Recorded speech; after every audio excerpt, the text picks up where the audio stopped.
to by to řekneme na plnou obu, už to nikdy nedělí. Pojď sem krát, Honziku. Uděláme takový improvisovaný rozhovor s Roucí. A protože se dobře známe, můžeme trošku hovorově. Tak co asi ty kluku dělal za pitomosti v té lodi? Ty jsi se zase trošku nacucal, vy? Já jsem se nacucal jako zázem.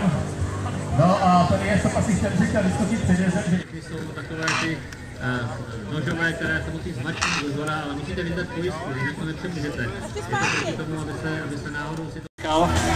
Což vystačí opravdu třeba na ten zásah.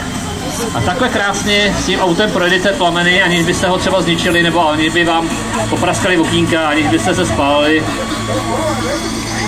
Tak.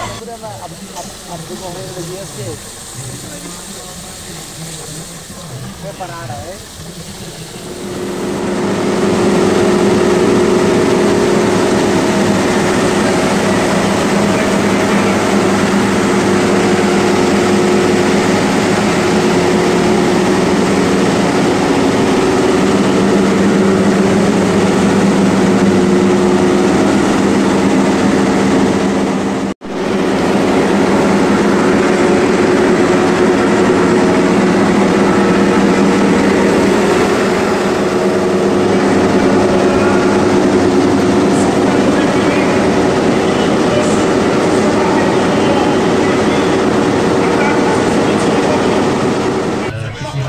Tady je příjemně.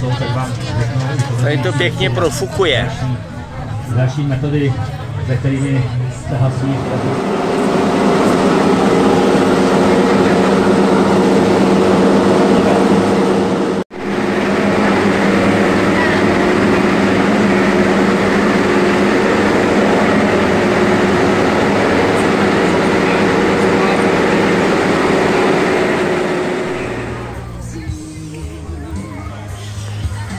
Bylo to extrémně zajímavé.